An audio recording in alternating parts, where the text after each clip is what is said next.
തിരികെ എത്തുന്ന ഹജ്ജ് തീർത്ഥാടകരെ സ്വാഗതം ചെയ്ത ഹജ്ജ് കഴിഞ്ഞ് തിരികെ എത്തിയവരെ പൂക്കളും സമ്മാനങ്ങളും നൽകിയാണ് സ്വീകരിച്ചത്. ദുബായ് വിമാനത്താവളങ്ങളിലൂടെ തിരിച്ചെത്തിയ ഹജ്ജ് തീർത്ഥാടകരെ പാസ്പോർട്ടിൽ പ്രത്യേക സ്റ്റാമ്പ് പതിപ്പിച്ചാണ് ദുബായ് വിമാനത്താവളം അധികൃതർ സ്വീകരിച്ചത്. Dubai general directorate of identity and foreigners അഫയേഴ്സും ഈ ആഘോഷത്തിൽ പങ്കാളികളായി. ദുബായ് വിമാനത്താവളങ്ങളിൽ നടന്ന ഈ സംരംഭം പുണ്യസ്ഥലങ്ങളിൽ നിന്ന് മടങ്ങുന്ന തീർത്ഥാടകരുടെ വരവിനെ വർദ്ധിപ്പിക്കുന്നതിനൊപ്പം യുടെ ആതിഥ്യ മര്യാദയുടെയും വിലമതിപ്പിന്റെയും ദീർഘകാല മൂല്യങ്ങളെ പ്രതിഫലിപ്പിച്ചു.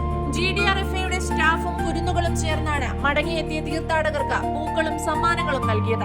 GDRFA ദുബായിയുടെ assistant director general for airports affairs major general Talal Ahmed Al Shankiti ചടങ്ങിന് മേൽനോട്ടം വഹിച്ചു. തീർത്ഥാടകരുടെ സ്വന്തം നാട്ടിലേക്ക് മടങ്ങൽ ആഴത്തിലുള്ള ആത്മീയവും മാനുഷികവുമായ പ്രാധാന്യം ഉൾക്കൊള്ളുന്ന ഒരു അവസരമാണ്, അൽ ഷങ്കിദി പറഞ്ഞു. യുടെ ആതിഥ്യ മര്യാദയുടെയും വിലമതിപ്പിന്റെയും ആധികാരിക മൂല്യങ്ങളെ പ്രതിഫലിപ്പിക്കുന്നതിനൊപ്പം മനുഷ്യ കേന്ദ്രീകൃത സമീപനത്തോടെയും ഉയർന്ന നിലവാരത്തിലുള്ള പ്രൊഫഷണലിസത്തോടെയും സേവനങ്ങൾ നൽകുന്ന ഒരാഗോള നഗരം എന്ന നിലയിൽ ദുബായിയുടെ പ്രതിച്ഛായ ശക്തിപ്പെടുത്തുന്നതായിരിക്കണം അവരുടെ സ്വീകരണമെന്ന് ഞങ്ങൾ ആഗ്രഹിച്ചിരുന്നുവെന്നും അദ്ദേഹം കൂട്ടിച്ചേർത്തു.